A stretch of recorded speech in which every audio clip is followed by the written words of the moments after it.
Discouraged, doubtful you can achieve the life of your dreams? Today, we're going to discuss how you can overcome doubts, how you can overcome setbacks, and how you can literally live the life of your dreams. I'm your host, Julie Holly, and I'm so happy to have you here on another awesome episode of Ask Me How I Know. If you haven't already shared an episode of Ask Me How I Know, I would be absolutely honored if you would share this. And if you haven't hit that subscribe button, make sure you hit subscribe so you don't miss another awesome mindset episode that's going to fuel your week and help you launch with intention. If you feel like you are swimming upstream, you are not alone. Have you ever had someone tell you that can't be done? That's impossible. That's just not the best way. If you haven't had someone tell you that, then I'm going to challenge you to push the envelope a little bit more. But for those of you who have heard those words, what did you do with them? How did you overcome the spectators? I've had this idea for many years that we have people, and I think about a football field, and we have the players actually on the football field, and then we have the people on the bench, and then we have the people in the stadiums, right? And then we have coaches that are also on the field and some referees. And all of these people represent different things in our life, right? So we are actually on the field. Well, hopefully you are. Hopefully you are engaged in your own life and you are on the field actually playing the game, right? Like trying to advance your goals a little bit further every single day. And sometimes we have people in our life that are more like sideliners. Maybe they're sitting on the bench. And sometimes they come into the game and they help fuel and boost and motivate us. And that's really good and healthy, helpful, all of that. And then sometimes we have people that are sitting on the bench or are on the sidelines that come into the game and they tear us down and they speak a lot of negativity into our life.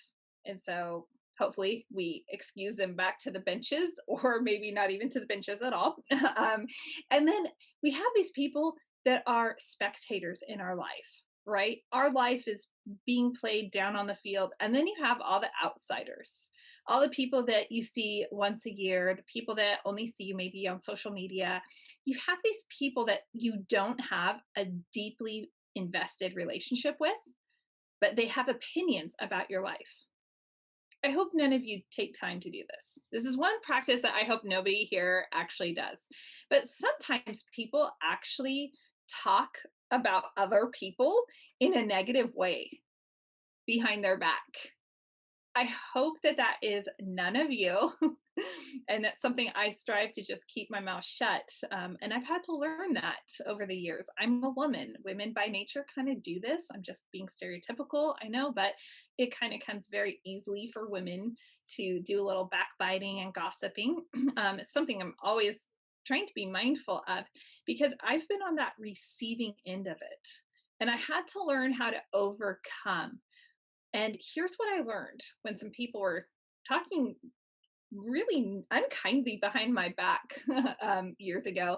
And that is that why am I giving them the power in my life? You see, we hold the power over we're the power holders. And by nature of giving what their opinions are over my life, any influence into my life is completely wrong. You may have also heard that some like their opinion of me is none of my business. And the same holds for true for you. Their opinion of you is none of your business, and it's just their opinion. You see, we have to silence these spectators in our lives, but it's really difficult. Um, Rather than difficult, we could say challenging. I like challenging better. I'm adopting that word intensely this year. But I want to encourage you that as you are going about this week, sometimes we have these spectators in our head, and they're not even actually real people saying anything at all. Sometimes we just have the chatter of, oh, wow, what will my family think? What will my siblings think? What will my friends from middle school think? What will these people think? What will my colleagues think? What will, right? We put all this filter in of what are these people going to think of me if I do XYZ? Let me ask you this.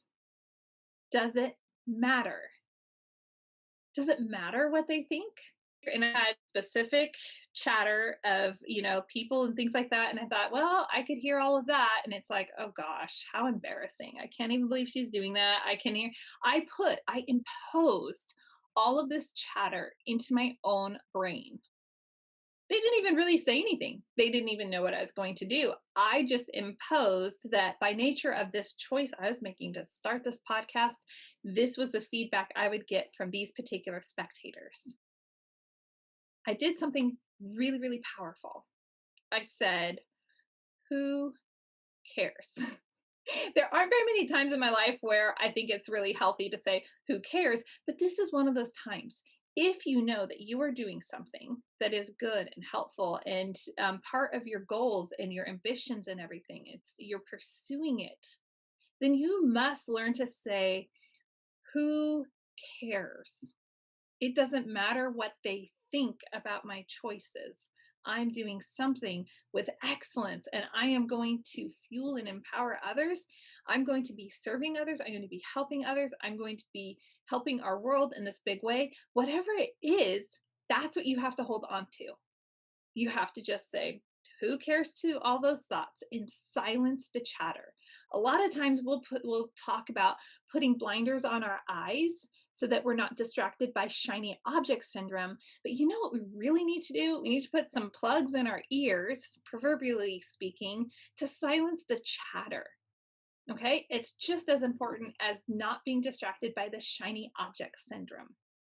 When we listen to that negative chatter, it becomes very discouraging to us. And we talk ourselves out of what might be the next best decision that we make in our life. Wild question. What if they're wrong? Let's just think about some people that, you may or may not like them, but think about Steve Jobs. He was eccentric from all indications, right? But Steve Jobs, he pushed the envelope, and now I'm have all these Apple devices around me, right? And even if you don't have one, they're all around you. He said, I'm going to push on. When people said, no, you can't do that, no, it's this, no, it's that, and people had it in a box because they couldn't see what he saw. Just like with you, you might see something that other people cannot see. And that doesn't make them worse than you and it doesn't make you better. But if you can see something and you can see the path to get there, then just as Steve Jobs did, you hold that path and you keep going and you press on because guess what? What if they're wrong? What if the spectators are wrong about what you're about to do? But here's what we have to remember. We have to absolutely refuse all limiting beliefs. Sure, you've got your shiny object syndrome in check with your blinders on your eyes.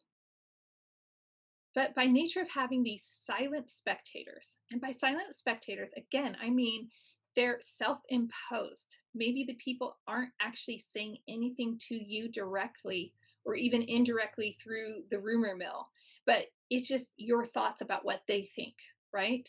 So you are imposing a limiting belief on yourself, and you have to put an end to it. So right now, I want you to make that decision to say, I will not tolerate any limiting beliefs in my life. Here's the other thing. You will get discouraged. Whatever path you're on, however great or small it is, you are going to find yourself discouraged from time to time. You're going to feel that you're not making traction or progress. And here's the thing. You are welcome to feel those feelings of being discouraged, but you must never once ever entertain the idea of that four-letter disgusting four-letter word that starts with a Q, which obviously is followed by a U. So we never want to entertain quit. Never. Just like you don't want to have don't in your vocabulary, or can't. Just get rid of the word quit right now. Sometimes that comes into our life because we see other people around us having successes. That's the competition, right? And we have perhaps a relationship with competition that is unhealthy. And so, a little mind bend you can do on that is to really embrace the competition. The competitors in your life, they will spur you on and they're going to bring out the best. They're going to show you other ways of doing things, and you can create, you can build upon that very thing. It's kind of reminding me a little bit. My son and I were playing Settlers of Catan, and you can play off of each other a little bit, off of each other's strengths and weaknesses, and use a little bit of strategy in that game. The same holds true with real competition, real things in real life. So don't be afraid of the competition. Embrace that as an opportunity for you to further where you are. Because think about it like this: if you are kind of leapfrogging each other with a competition, if everybody's basically one upping each other, how much faster are you improving? That's impressive, absolutely incredible. I'm going to leave you with two final nuggets. Your doubts do not determine what is or is not possible. So, with those limiting beliefs, right? Your limiting beliefs, that doesn't mean that it's impossible. It also doesn't mean it's possible. But your doubts are not the determining factor. So test your doubts. Don't just accept your doubts, test your doubts. My final thought for you today, which this is a little bit more scattered than most mindset episodes and a little bit shorter than some recent episodes, but my final thought for you today is to remember also something really powerful. And I had never thought of this until I read it in a book. I cannot take credit for it at all. I was reading Ryan Holiday's book, The Obstacle is a Way, which is super powerful. I highly recommend it. And I'll put a link in the show notes so that you can easily go order it off Amazon if you're interested. But he says in this book, he says that your energy is a renewable resource. Isn't that amazing? There aren't all of our resources are not renewable, but you and I, we can go to sleep and we can get recharged and renewed back the next day, fresh, spry, ready to level up that competition, ready to silence the spectators, ready to keep those blinders from shiny objects, and ready to grow your mission one more huge, ginormous step. That's it. Short and sweet this week. I hope that this served you well. It is a little bit more scattered, so I'd love to know what your thoughts are on these. You can tell that I haven't fully wrestled through all of these concepts. There's a lot beneath the surface, and I have no doubt that we will be coming back and revisiting some of these topics in greater depth and detail. Until next time, I want you to remember that you are just one step away from whatever it is that you need for your freedom. Okay, so don't be afraid. Take that step, take the leap, whatever it is, because everything that you want is on the other side of fear, doubt, discouragement. Everything's on the other side. So push through and enjoy. Find your freedom. Thanks so much for joining me for another episode of Ask Me How I Know. This episode was brought to you by Three Keys Investments. They are dedicated to helping people like you, you, my awesome listeners, develop passive income and legacy wealth through multifamily investing. Feel free to check out their website, threekeysinvestments.com, to see if there's an offering that will help your portfolio grow and meet all of your needs. If you haven't already rated, reviewed, subscribed, liked, all of those bells and whistles, I would be absolutely honored if you would do that for Ask Me How I Know. Thanks again, and go make it a great day.